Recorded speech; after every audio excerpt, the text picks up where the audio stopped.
Setelah tuan muda kehilangan penglihatannya, tunangannya membatalkan pertunangan dan menikah dengan pria lain. Nyonya besar takut dia menyadarinya, lalu mencari seseorang untuk menggantikan posisi tunangannya, yaitu Xiao Tan yang memiliki suara serupa, untuk dinikahkan dengannya. Pada malam pertama, mata Xie Rongyu ditutup dengan sehelai kain. Dia dengan hati-hati dan lembut mencium Xiao Tan, sambil berbisik memanggilnya, Ruer. Xiao Tan sudah sangat lama mendambakan tubuh tuan muda.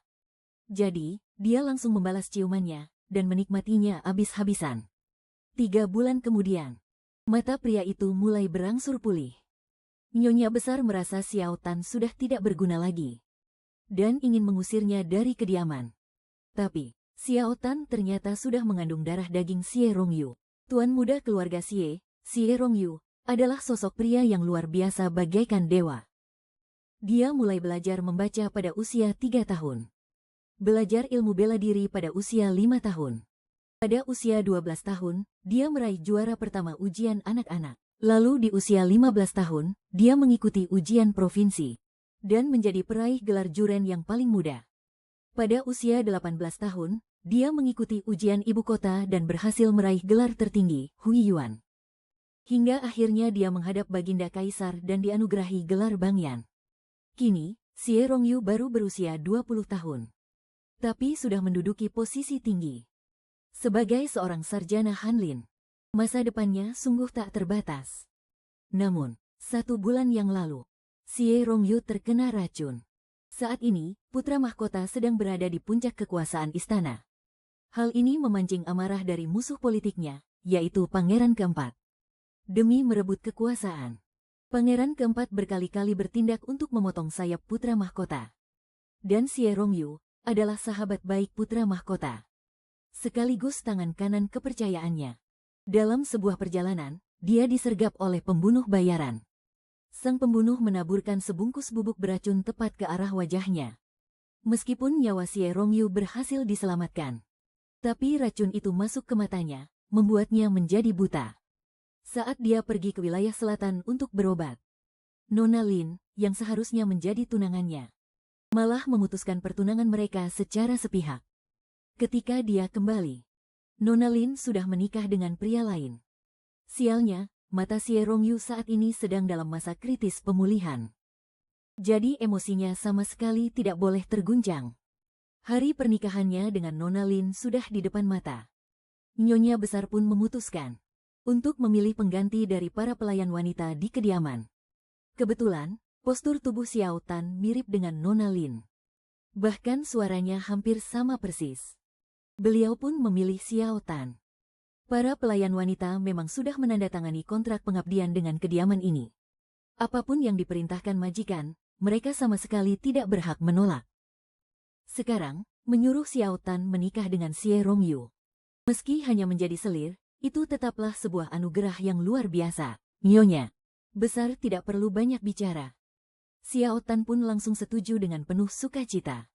3 hari kemudian, kediaman Xie menabuh gong dan genderang, memasang lampion dan hiasan, merayakan upacara angkat selir ini semeriah pernikahan istri utama. Meski Xie Rongyu tidak bisa melihat, pikirannya sangatlah tajam. Telinganya juga masih bisa mendengar dengan jelas. Kalau tidak dilakukan dengan sungguh-sungguh, dia pasti tidak akan bisa dikelabui. Xiao Tan mengenakan gaun pengantin, memegang bola sutra merah bersama pria itu, memberi hormat kepada Tuan Besar Xie di aula utama, dan Nyonya Besar Xie yang duduk di kursi utama. Mereka berdua menerima sujud bakti dari pasangan itu. Saat menatap Xie Rongyu, wajah Nyonya Besar Xie penuh dengan kasih sayang. Tapi saat melirik Xiao Tan, beliau langsung membuang muka dengan kesal. Sujud pertama, untuk langit dan bumi. Sujud kedua, untuk orang tua. Sujud ketiga, suami istri saling memberi hormat. Tubuhmu masih dalam masa pemulihan. Jangan terlalu memaksakan diri. Beristirahatlah lebih awal. Baik, ibunda, tunggu apa lagi? Cepat Papa Rongyu kembali ke kamarnya. Baik, Nyonya. Padahal awalnya, Xiao Tan dan Xie Rongyu masing-masing hanya memegang satu ujung pita sutra merah. Meski sama sekali tidak bersentuhan, gadis itu bisa merasakan ketegangan dan kegelisahan sang tuan muda. Namun, begitu suara Xiao Tan terdengar menjawab, seluruh tubuh Xie Rongyu seolah langsung rileks dan tenang. Sambil setengah menyingkap kerudung merahnya, Xiao Tan menuntun pria itu menuju kamar pengantin. Sesampainya di dalam, Xiao Tan memapah Xie Rongyu untuk duduk dengan nyaman. Barulah ia punya waktu luang untuk mengamati wajah suaminya itu. Dulu, setiap kali pelayan bertemu majikan, mereka harus selalu menunduk hormat. Mana ada kesempatan untuk melihat lebih dekat, ternyata dia benar-benar sangat tampan. Hidungnya sangat mancung. Bibirnya begitu tipis. Merah bibirnya senada dengan warna merah terang gaun pengantinnya. Sungguh, dia terlihat jauh lebih menawan daripada seorang wanita.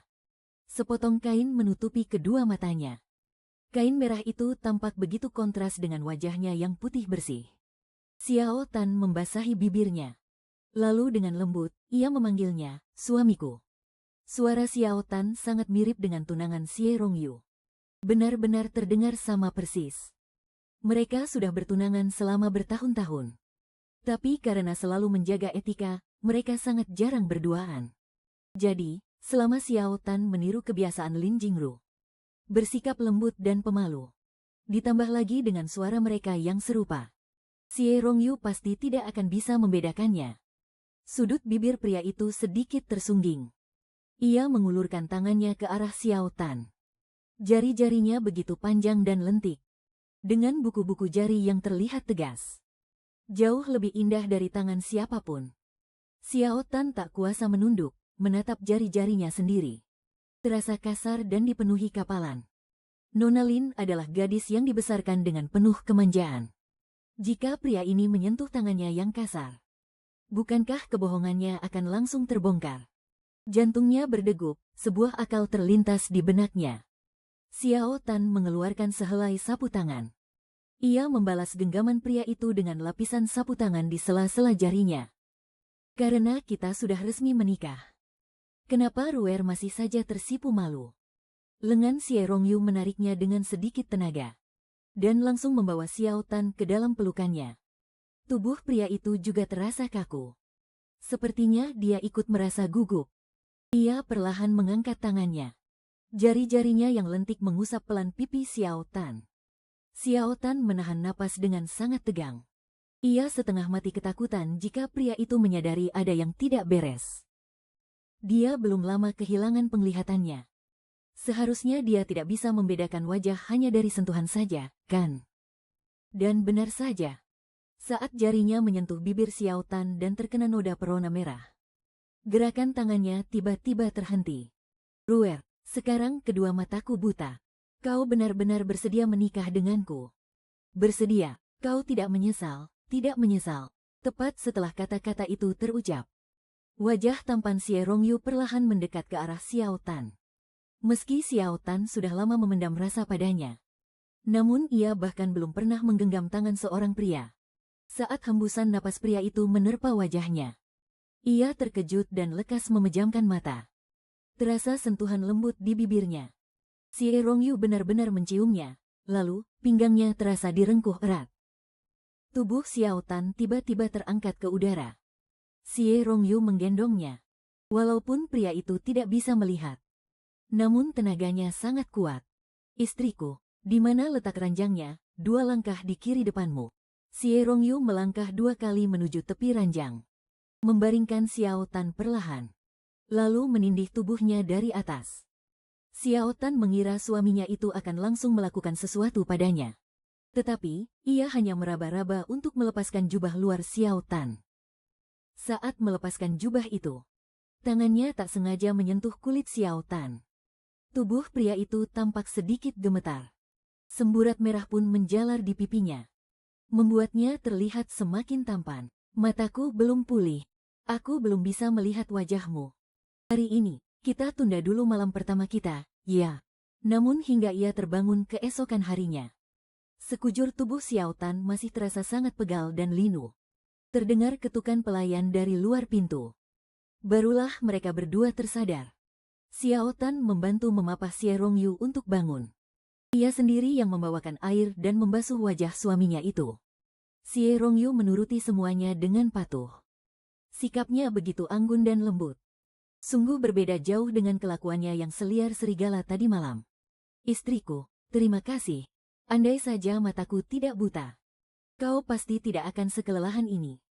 Melayani suami memang sudah menjadi kewajiban hamba. Setelah selesai membersihkan diri dan sarapan, Xie Rongyu pergi ke ruang kerjanya. Ia memegang jabatan yang sangat penting. Meskipun matanya tidak bisa melihat, namun ada pelayan khusus yang membantunya membacakan dokumen. Tugas-tugasnya di Akademi Hanlin sama sekali tidak dia abaikan.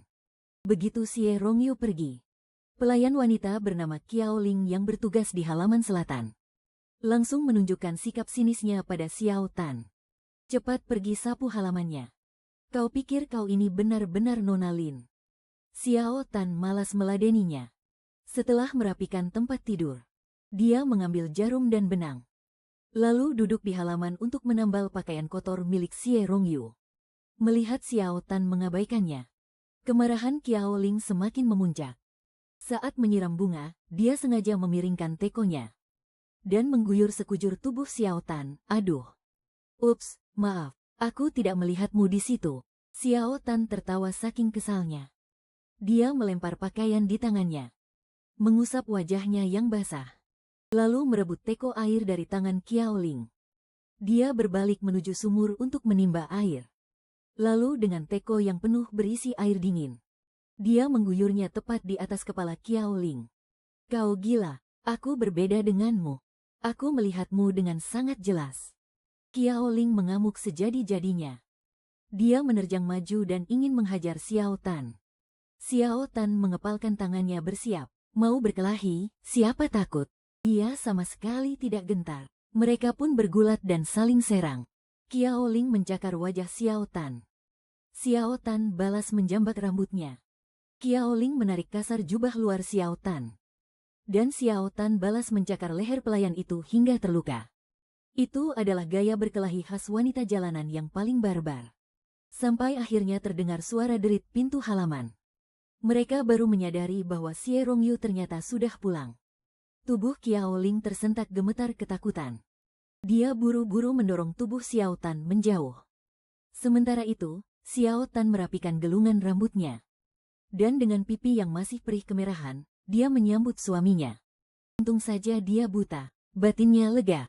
Setelah menarik napas panjang beberapa kali untuk menenangkan nada suaranya, Xiao Tan akhirnya bersuara lembut, "Suamiku, kenapa Kanda sudah pulang? Apa ada barang yang tertinggal?"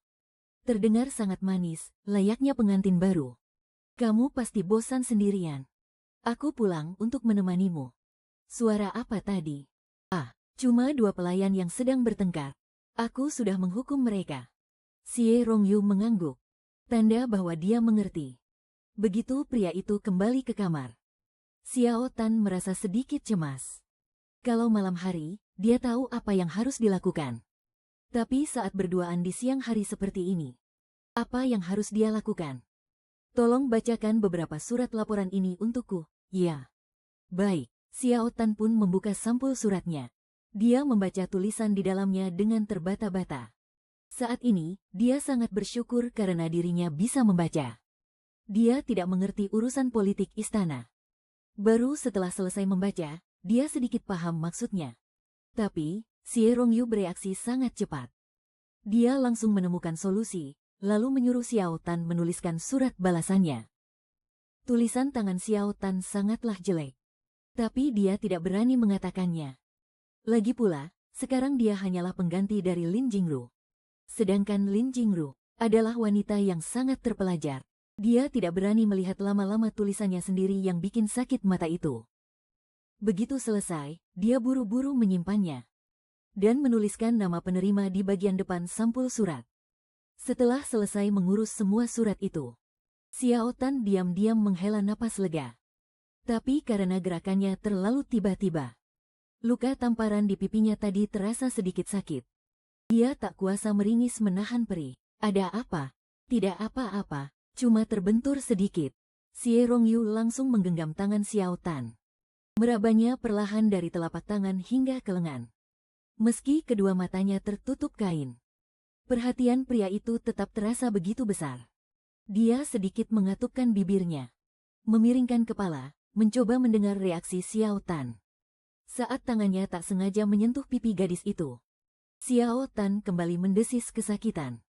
Sentuhan jari-jarinya seketika menjadi lebih pelan, hanya membelai lembut kulit di pipinya. Dengan penuh kelembutan dan kesabaran, "Kenapa pipimu bengkak? Kalau baru bangun tidur memang suka bengkak, nanti juga sembuh, tapi kenapa cuma bengkak sebelah?" Saat itu, sepasang tangan Xie Rongyu yang lentik dan halus menangkup wajah Xiao Tan. Meski Xiao Tan tahu jelas pria itu tidak bisa melihatnya, dia tetap merasa malu dan gelisah. "Suamiku, bajumu robek. Siapa namamu?" Bulu kuduk Xiao Tan seketika merinding. Kepalanya terasa kebas. Secara naluriah, dia memaksakan sebuah senyuman. Bibirnya sedikit terbuka. Lalu berkata, "Suamiku bicara apa? Aku ini Ronger.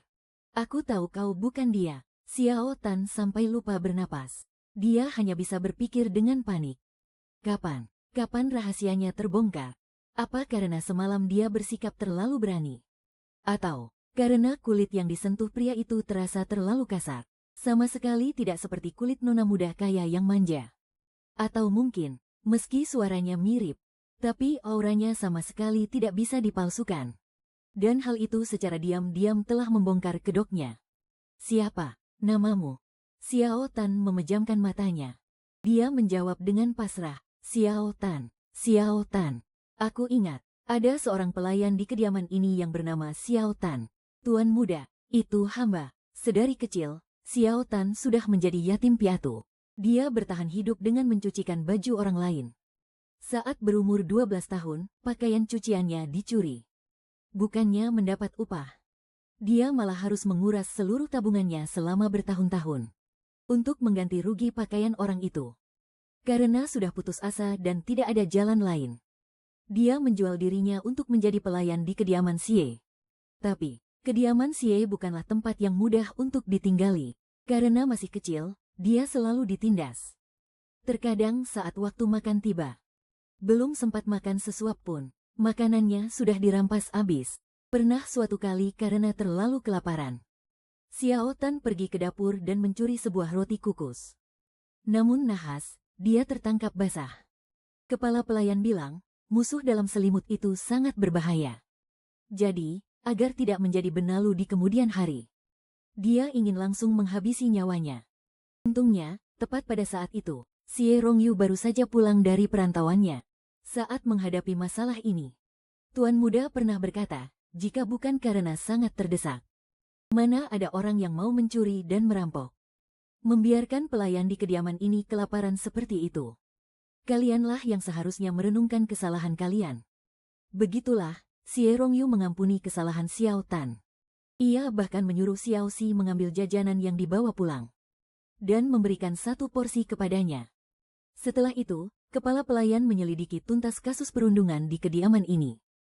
Terlebih lagi, berkat ucapan Xie Rongyu, tidak ada lagi yang berani menindas Xiao Tan. Karena status Xiao Tan sangat rendah, ia hanya bisa bekerja kasar di halaman belakang. Ia tak punya kesempatan untuk berterima kasih secara langsung. Suatu hari, ia membeli sebuah buku kumpulan puisi karya Xie Rongyu. Ia pun mulai belajar membaca. Ia terus bertanya ke sana kemari. Setelah 5 tahun, barulah ia bisa membaca seluruh isi buku itu. Kebaikan Tuan Muda yang telah memberinya makan masih diingat Xiao Tan hingga saat ini. Ia selalu mencari kesempatan untuk membalas budi. Siapa sangka, roda nasib berputar. Ia malah terpilih untuk menggantikan sang pengantin wanita dan menikah dengan Xie Rongyu. Terdengar napas Xiao Tan yang terengah-engah dan gugup. Tangan hangat Xie Rongyu menggenggam tangannya. Tuan Muda meraba kapalan di telapak tangan gadis itu, lalu menghiburnya dengan lembut. "Jangan takut, Xiao Tan. Aku tidak akan menyakitimu." "Tuan Muda, kapan Tuan menyadari kalau saya bukan Nona Lin?" "Tadi malam." "Ya, tadi malam. Saat aku mengecupmu semalam, ada aroma buah lerak di tubuhmu." Gadis bangsawan yang tidak pernah menyentuh pekerjaan kasar sama sekali tidak mungkin memiliki aroma seperti itu. "Maafkan saya, Tuan Muda." "Tidak apa-apa, Xiao Tan, aroma itu sama sekali tidak buruk. Lagi pula, aku bisa menebak Bagaimana ibunda memilihmu untuk menyamar kemari? Di saat kondisiku sedang terpuruk ini, kau masih bersedia menuruti perintahnya. Apapun alasannya, aku sangat menghargai ketulusan hatimu. Tangan Xie Rongyu sedikit menariknya dan mendekap Xiao Tan ke dalam pelukannya. Xiao Tan, kita sudah melakukan penghormatan suci pernikahan. Jadi, mulai sekarang, kamulah istriku, istri dari seorang Xie Rongyu, istri yang sah. Xie Rongyu memang sangat cerdas. Dia bisa menebak kalau Lin Jingru membatalkan pernikahan. Dia juga tahu kalau ibunya mencari pengantin pengganti. Namun hatinya sungguh mulia. Dia sengaja tidak membongkar rencana ibunya. Malah pura-pura tidak tahu dan tetap melangsungkan pernikahan ini. Dia juga sama sekali tidak merendahkan Xiao Tan. Dia malah berterima kasih atas pengorbanannya. Pria itu menceritakan semuanya dengan jujur. Membuat hati Xiao Tan menjadi tenang. Xiao Tan, dulu aku tidak pernah memperhatikanmu. Aku bahkan tidak ingat seperti apa wajahmu. Tidak apa-apa, kamu boleh menyentuhnya. Xiao Tan menuntun tangan Xie Rongyu ke wajahnya. Tangan itu membelai dengan sangat lembut, seolah takut menyakiti wajah Xiao Tan. Lalu, perlahan pria itu mendekat dan mengecup lembut pipi Xiao Tan yang memar kemerahan. Masih sakit, sudah tidak? Lain kali, jangan berkelahi lagi ya. Kalau ada yang berani mengganggumu, beritahu aku. Tadi aku lupa bilang, orang itu lukanya jauh lebih parah dariku. Mendengar itu, Xie Rongyu tersenyum geli. Senyumannya sungguh sehangat mentari pagi. Hati Xiao Tan rasanya meleleh, bahkan sampai mereka selesai makan. Semua ini masih terasa seperti mimpi. Awalnya dia pikir hanya akan jadi istri pengganti. Sekadar menemani Xie Rongyu selama masa pengobatan matanya. Namun siapa sangka, tepat di malam pernikahan mereka, pria itu sudah langsung menyadari kebenarannya. Xiao Tan benar-benar mendapat berkah di balik musibah, karena malah diakui sebagai istrinya. Meskipun sejak dulu banyak pria yang mudah berpaling. Dan bisa saja suatu hari nanti suaminya itu mengambil istri baru. Xiao Tan bertekad untuk menikmati kebahagiaannya saat ini. Menikmati hidup yang damai dan nyaman. Makan enak, dan berpakaian indah. Lagi pula, karena penglihatan Xie Rongyu sedang terganggu. Dia jadi tidak bisa membaca buku di malam hari.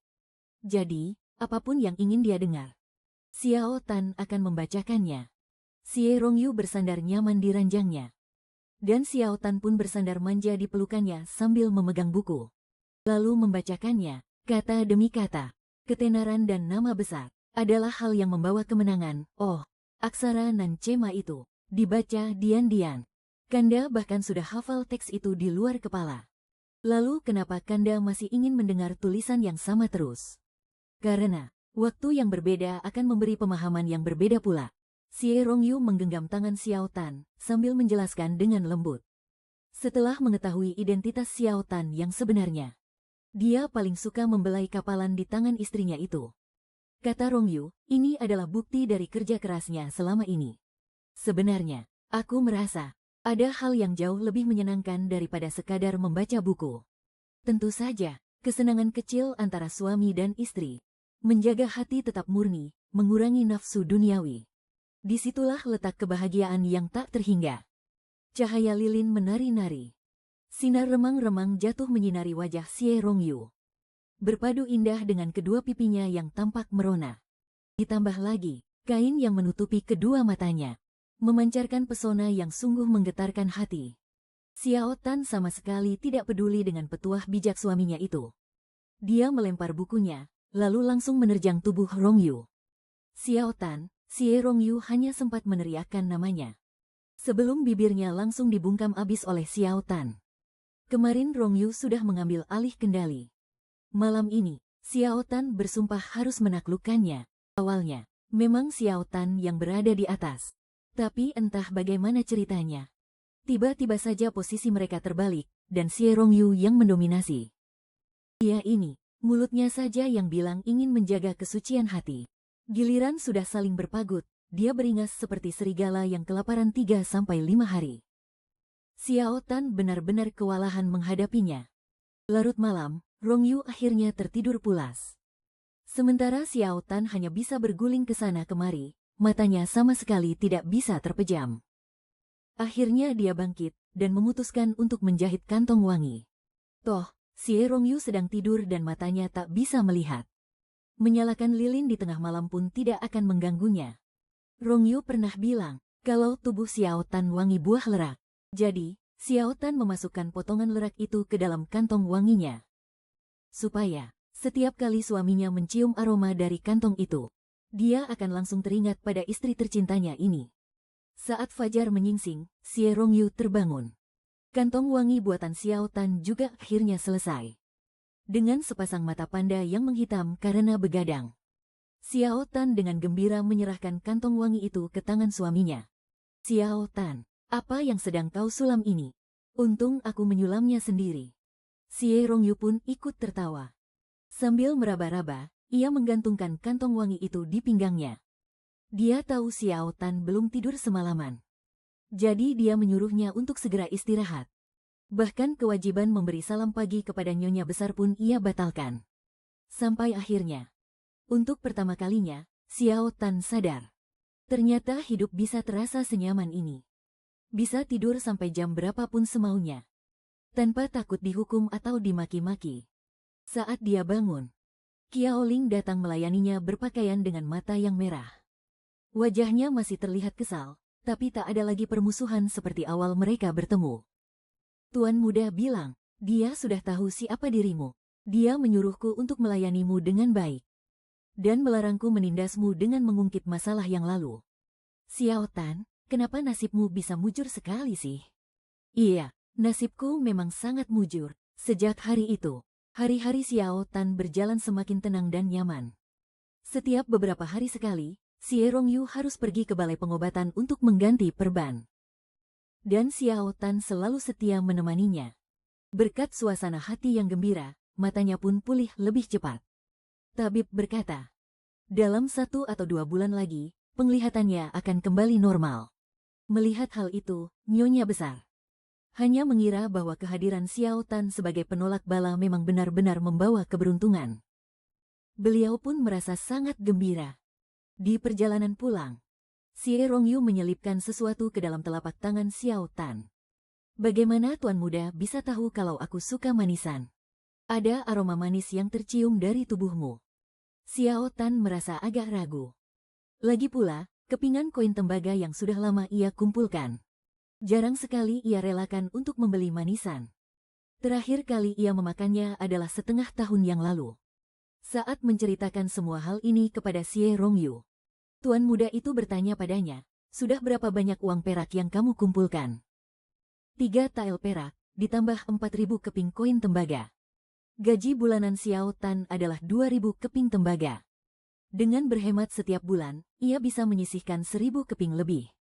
Dalam setahun lebih, ia bisa mengumpulkan 1 tael perak. Sejak menjual dirinya ke kediaman keluarga Xie di usia 12 tahun. Kini sudah 5 tahun berlalu, asalkan bisa mengumpulkan 4 tael perak lagi. Ia bisa menebus dirinya sendiri dan hidup bebas sebagai rakyat biasa. Pantas saja, aku selalu mendengar suara gemerincing dari tubuhmu. Apa itu suara kepingan tembaga yang saling bergesekan? Benar, Xiao Tan menarik tangan Xie Rongyu untuk meraba hiasan untayan kepingan tembaga di pinggangnya. Suara benturan kepingan tembaga yang mungkin terdengar norak ini, baginya adalah suara yang paling merdu. Ia mengambil sepotong manisan dan memasukkannya ke dalam mulut. Manis sekali. Xiao Tan lalu menyuapkan sepotong manisan itu kepada Xie Rongyu. Manis, tidak, masih kalah manis denganmu. 1 bulan lebih telah berlalu. Mata Xie Rongyu sudah berangsur membaik. Ia sudah bisa melihat siluet benda secara samar-samar. Kebetulan, hari ini adalah hari kelahirannya. Mereka pun menyiapkan sedikit arak dan hidangan. Duduk di halaman, minum arak, dan bernyanyi di bawah sinar rembulan. Ayah dan ibunya meninggal saat ia masih kecil. Ingatan Xiao Tan tentang masa kecilnya tidaklah banyak. Masa kecilnya dipenuhi dengan penderitaan. Satu-satunya kenangan manis yang tersisa hanyalah sebuah lagu anak-anak. Ia hanya ingat, ibunya lah yang menyanyikan lagu itu untuknya. Lentera menerangi jalan setapak, merah dan terang, kunang-kunang beterbangan, memancarkan cahaya berkelip. Ibu bersenandung sambil tersenyum simpul. Anakku sayang, tidurlah, ayun, dan berayun. Xiao Tan menyanyikannya untuk Xie Rongyu sebagai ucapan selamat ulang tahun. Xie Rongyu pun ikut bersenandung, mengikuti irama nyanyiannya. Setelah hafal, ia bertanya kapan hari kelahiran Xiao Tan. Kapan hari kelahiranmu? Mungkin, sekitar bulan 8. Mungkin tanggal 4 bulan 8. Kalau begitu, kita tetapkan tanggal 4 bulan 8, Xiao Tan. Aku akan melukis wajahmu. Sebagai hadiah ulang tahunmu, bagaimana? Boleh. Xiao Tan mengangguk dengan perasaan sangat bahagia. Tapi ia teringat dengan kondisi mata Xie Rongyu saat ini. Kamu kan belum bisa melihat dengan jelas. Bagaimana cara melukisnya, asalkan ada wajahmu di dalam hatiku. Aku bisa melukisnya pelan-pelan saat hari sedang terang. Ucap Xie Rongyu. Sambil mengusap lembut lekuk wajah Xiao Tan dengan jari-jarinya. Mulai dari kening, telinga, lalu ke mata, pipi, hidung, dan terakhir, menyentuh bibirnya. Xiao Tan, aku menyukaimu. Ia lalu menangkup kedua pipi Xiao Tan dan menciumnya dengan penuh ketulusan dan cinta yang mendalam. Sejak saat itu, setiap kali ada waktu luang, Xie Rongyu selalu melukis wajah Xiao Tan. Padahal matanya belum sepenuhnya pulih. Hanya mengandalkan pandangan yang buram. Dia sungguh bisa melukis sosok yang begitu sempurna. Hanya saja, dia melukis dengan sangat lambat. Menggambar rambutnya butuh waktu 4-5 hari. Menggambar matanya juga butuh 4-5 hari. Awalnya, Xiao Tan selalu menemaninya melukis. Lama-kelamaan, dia merasa bosan. Jadi, dia mencari kesibukan sendiri. Sejak kecil hidupnya serba susah. Dia tidak punya kesempatan belajar musik, catur, kaligrafi, maupun melukis. Yang dia kuasai hanyalah keahlian untuk bertahan hidup. Jadi, dia mulai belajar meracik resep masakan. Untuk membuatkan makanan lezat bagi Xie Rongyu. Kadang dia juga menyulam. Membuatkan kantong wewangian yang cantik untuk pria itu. Tidak peduli apapun yang dilakukan Xiao Tan. Xie Rongyu selalu merasa sangat senang. Dia bilang, suara tawa Xiao Tan adalah nyanyian yang paling merdu baginya. Tidak terasa, bulan Agustus pun tiba. Hati Xiao Tan mulai berdebar gembira. Menantikan tanggal 4 Agustus nanti. Dia sangat penasaran, bagaimana Xie Rongyu akan merayakan ulang tahunnya. Suatu hari, Xie Rongyu pergi menemui tabib. Dia sengaja melarang Xiao Tan untuk ikut. Xiao Tan pun duduk di halaman, menjahit pakaian. Semalam mereka terlalu bergairah. Sampai-sampai pakaian dalamnya robek. Setelah selesai menjahitnya, dia menyulam sekuntum bunga peoni di kain penutup dadanya. Dia tersenyum sendiri, merasa sulamannya begitu cantik. Nanti, saat Xie Rongyu pulang, dia akan membiarkan pria itu menyentuhnya. Tidak lama kemudian terdengar langkah kaki. Kamu sudah pu. Suara Xiao Tan mendadak terhenti. Dengan panik, dia menyembunyikan pakaian dalam itu ke balik punggungnya. Di belakang Xie Rongyu, tampak seorang wanita mengikutinya. Tubuhnya begitu ramping dan gemulai. Wajahnya anggun dan menawan. Auranya sungguh tiada duanya. Saat wanita itu bersuara, Xiao Tan langsung tahu siapa dia. Rongyu, inikah selir yang kamu angkat? Suara wanita itu benar-benar sama persis dengan suara Xiao Tan.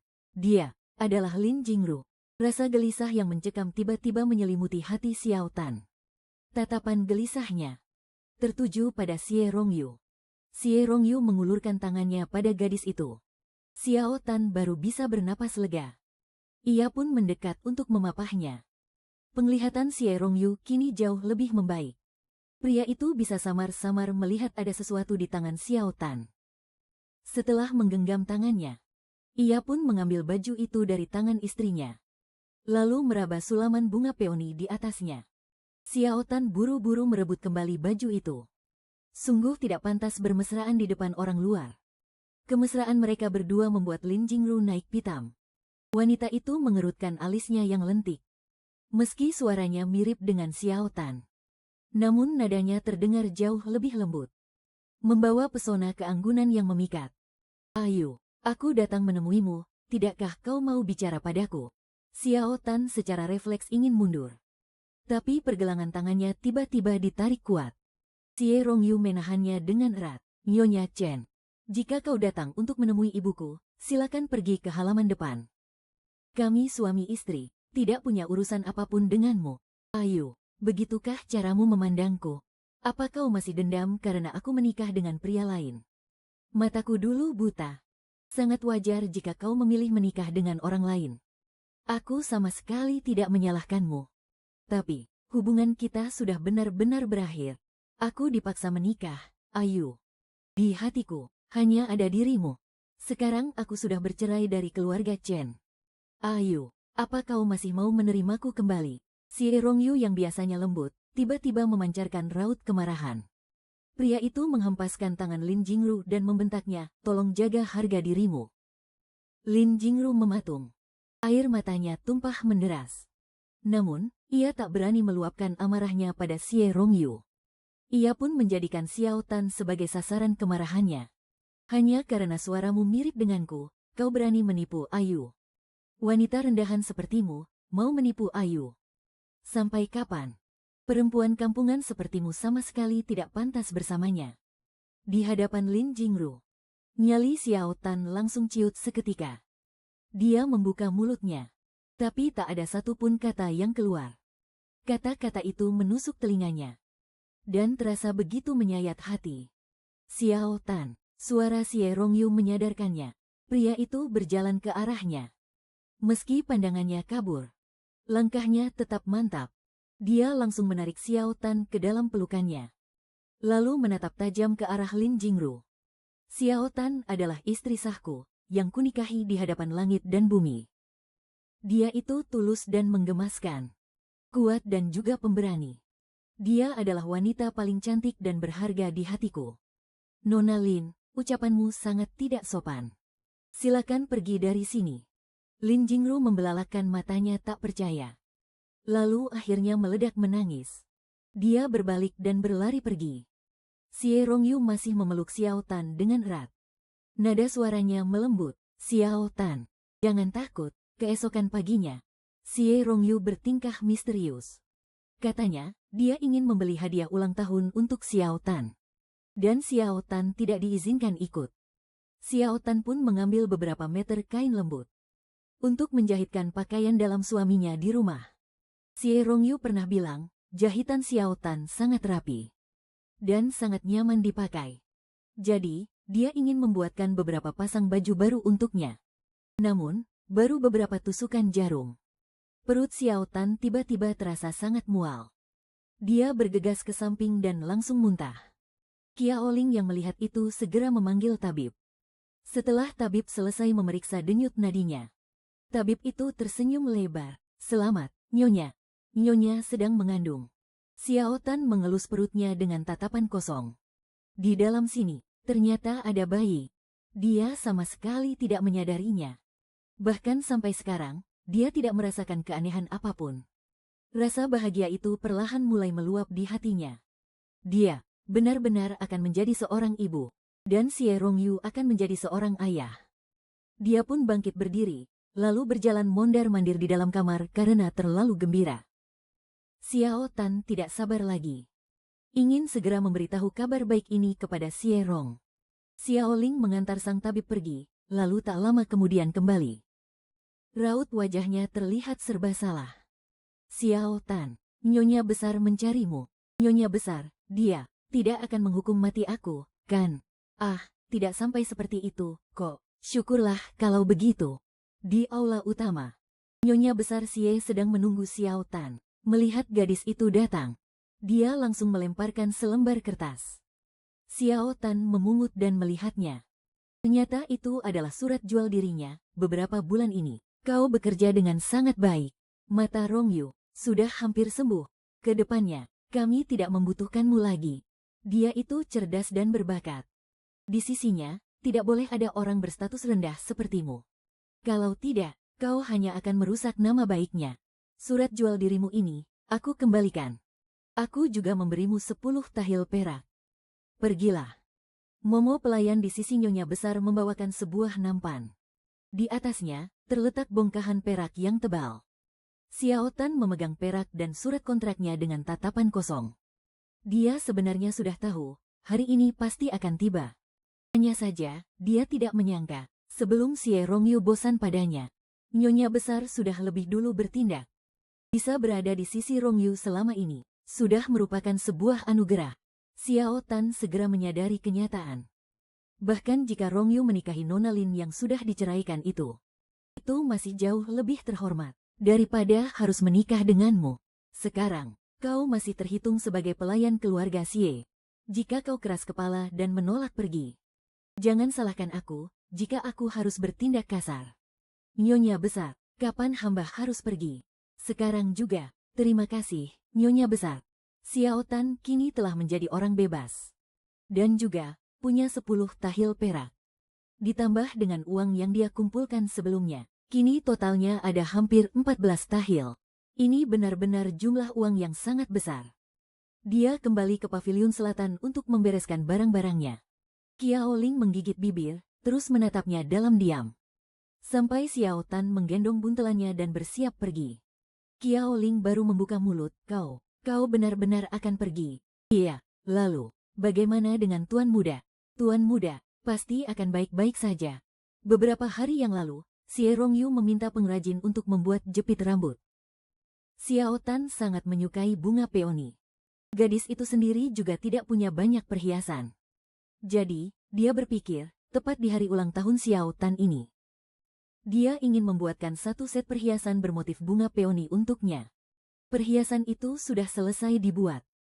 Dan besok adalah hari ulang tahunnya. Hari ini, dia sengaja pergi ke toko pengrajin perak untuk mengambil satu set perhiasan tersebut. Xie Rongyu merabanya perlahan dengan tangan. Ada jepit rambut dengan bentuk kelopak bunga peoni, gelang dengan ukiran ranting bunga, dan juga anting-anting berbentuk bunga. Hanya saja, dia belum pernah meraba telinga Xiao Tan saat memakai anting.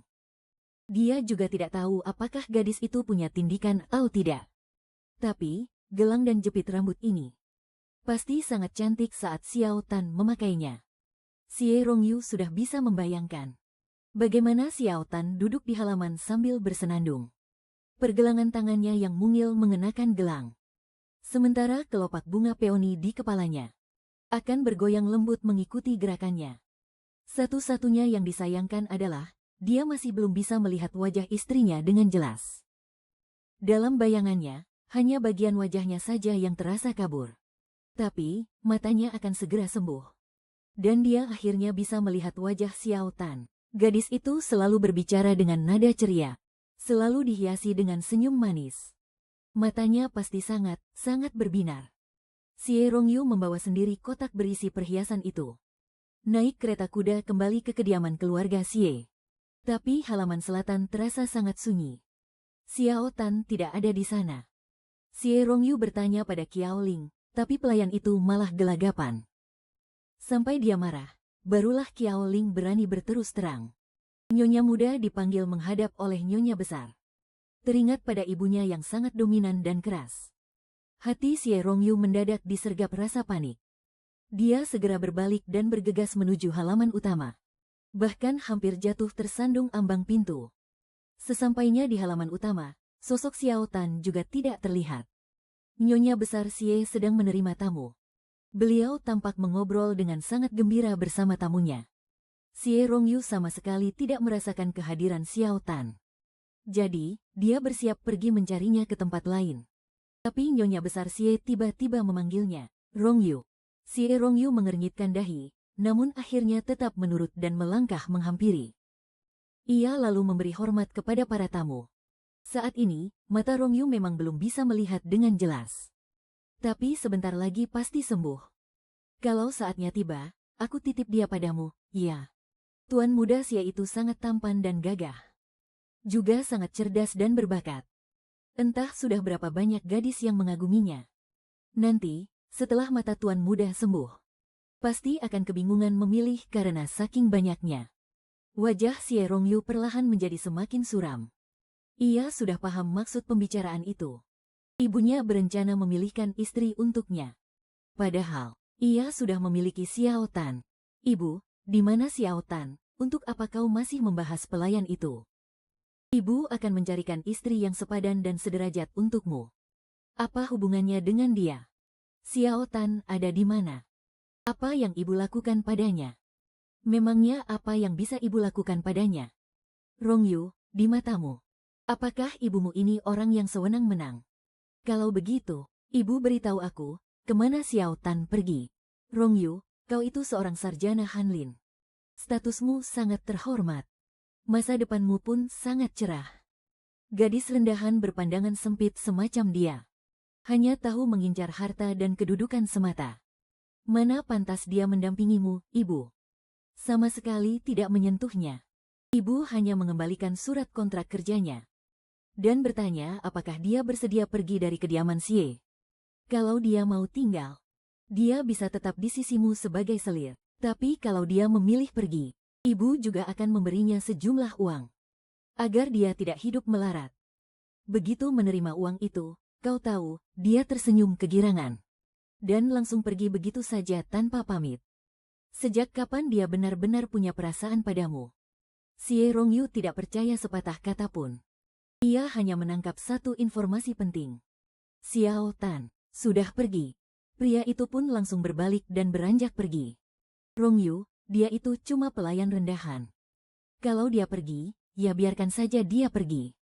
Wanita seperti apa yang kau inginkan? Biar aku carikan lagi untukmu. Istri yang aku akui hanyalah Xiao Tan seorang. Selain dirinya, aku tidak menginginkan yang lain. Xie Rongyu menyuruh Xiao Xi menyiapkan kereta kuda. Dia pergi keluar sendiri untuk mencari Xiao Tan. Namun, setelah berkeliling kota, barulah dia menyadari bahwa dia sama sekali tidak tahu harus mencari kemana. Dalam obrolan santai mereka dulu, Xiao Tan pernah berkata bahwa dia yatim piatu. Dia sudah lama tidak punya rumah.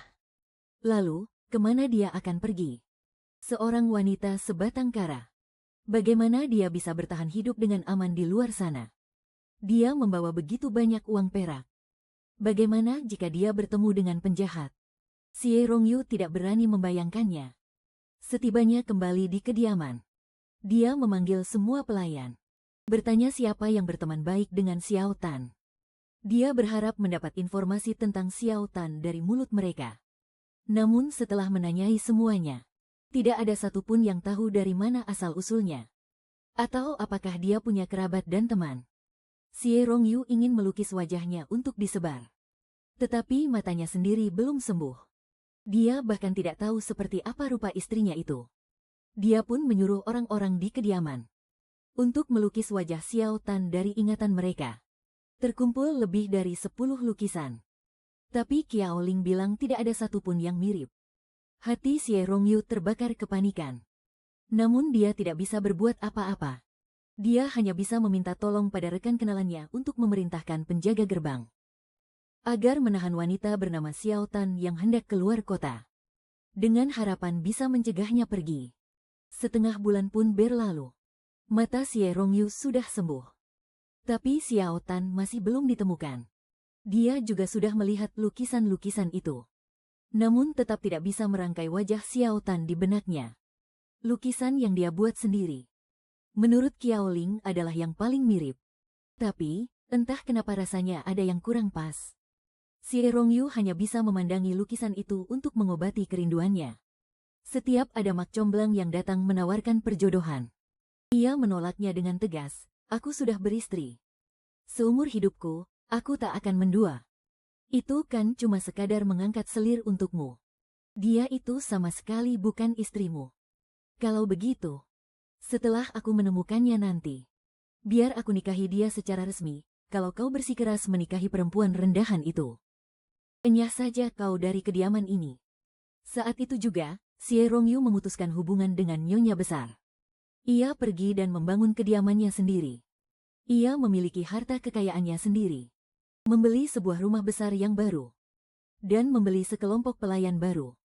Dari kediaman keluarga Xie, ia hanya membawa pergi pelayan pribadinya, Xiao Xi dan Qiao Ling.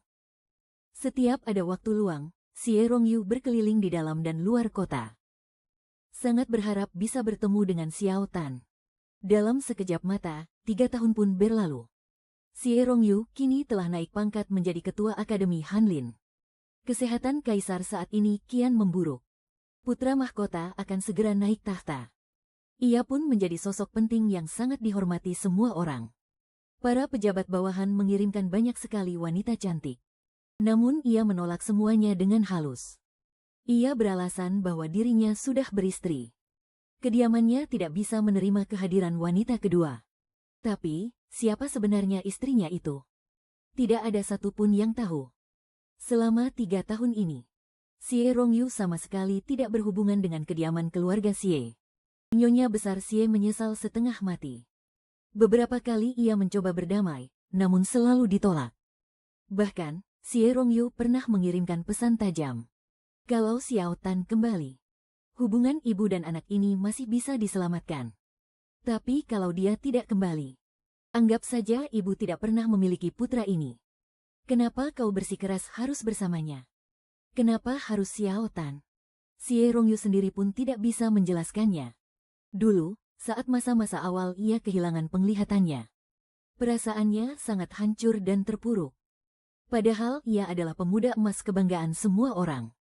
Tiba-tiba saja, ia kehilangan penglihatannya. Rasanya, sudah tak ada lagi harapan hidup di dunia ini. Ada yang membujuknya pergi ke selatan untuk berobat. Tapi ia merasa, sama sekali tidak ada tabib yang bisa menyembuhkan matanya. Untuk apa membuang-buang waktu? Atau mungkin, ia takut jika benar-benar pergi, ia malah akan kehilangan satu-satunya harapan yang tersisa. Hari itu, di kediamannya, ia melampiaskan amarah dengan mencabuti tanaman di halaman. Meski ranting bunga menusuk-nusuk, tangannya sama sekali tak merasakan sakit. Namun tiba-tiba, terdengar suara yang tak asing, "Kamu lagi apa? Tanaman ini juga butuh hidup, tahu? Mereka sudah susah payah mekar buat kamu. Biar kamu bisa cium wangi bunganya." Tega banget sih kamu. Gadis itu sama sekali tak menyadari kalau ia buta. Ia langsung menarik pria itu ke samping dan mulai menanam kembali bunga-bunga yang tercabut itu. Sambil menanam, gadis itu terus mengoceh. Nggak sakit, ya. Sini, kakak tiupin biar sembuh. Cuma putus dikit kok akarnya. Kamu pasti tetap bisa mekar cantik nanti. Nah, selesai, pasti hidup lagi, deh. Suara itu, persis seperti suara tunangannya, Lin Jinru. Tapi nadanya jauh lebih ceria dan penuh semangat. Ada juga wangi sabun alami yang lembut, membuat hatinya terasa begitu hangat. Seolah semua keruwetan di hatinya tersapu bersih. Pikirannya pun menjadi jernih. Sepertinya, gadis itu sudah selesai menanam bunganya. Saat menoleh, barulah gadis itu sadar kalau itu adalah Xie Rongyu. Ia langsung terkejut. Tuan muda." Xie Rongyu hanya mengibaskan tangannya pelan. Kebetulan, saat itu Xiao Xi datang mencarinya. Lalu memapahnya kembali ke paviliun selatan. Semenjak saat itu, Xie Rongyu memutuskan untuk pergi ke selatan dan berobat. Setelah 2 bulan menjalani pengobatan di selatan, ia pun kembali ke ibu kota. Karena ia harus memenuhi janji pernikahannya. Selama ini, ia tak pernah menuntut apa-apa. Baginya, menikahi siapapun, rasanya sama saja. Asalkan kelak ia menjalankan tanggung jawabnya sebagai seorang suami, itu sudah cukup. Namun, di malam pertama pernikahan mereka, saat ia memeluk sang pengantin wanita dan mencium aroma buah lerak, ia pun terpaku. Gadis pelayan yang suaranya sama persis dengan Lin Jingru. Ia berpikir, mungkin ibunya asal menarik orang untuk menjadi pengantin pengganti. Maka, ia tidak berniat untuk melanjutkan malam pertama itu. Ia akan membicarakannya baik-baik nanti, dan menanyakan langsung keinginan gadis itu sebelum mengambil keputusan. Tapi siapa sangka, gadis itu malah langsung menerjang ke pelukannya. Ternyata, namanya adalah Xiao Tan. Tubuhnya memiliki aroma buah lerak yang lembut. Nada bicaranya begitu riang, dan wajahnya selalu dihiasi senyuman.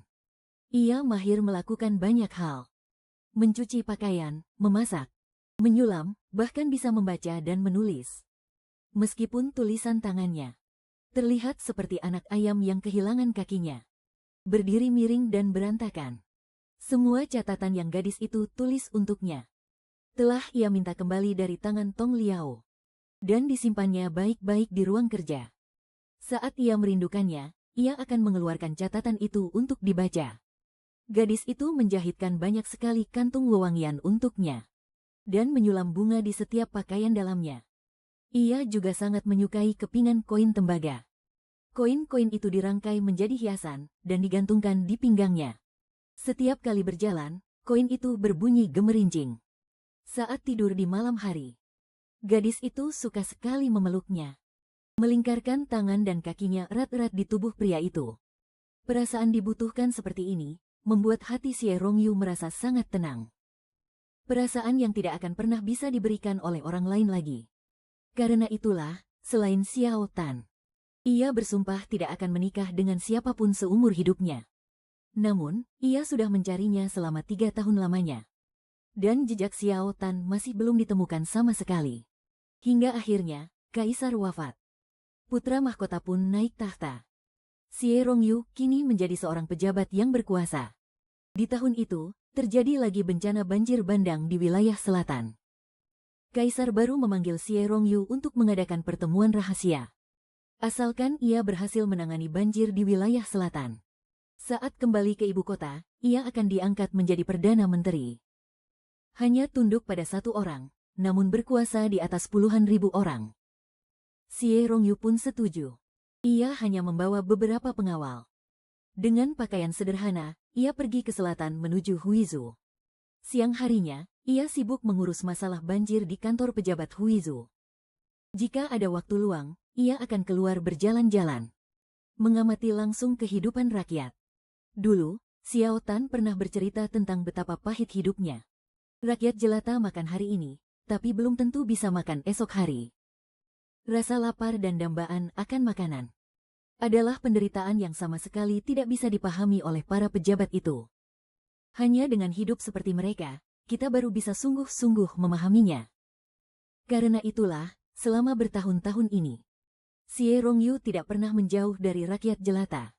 Ia berpikir, asalkan ia terus membela rakyat miskin, mungkin saja Tuhan akan berbaik hati dan mengembalikan Xiao Tan ke sisinya.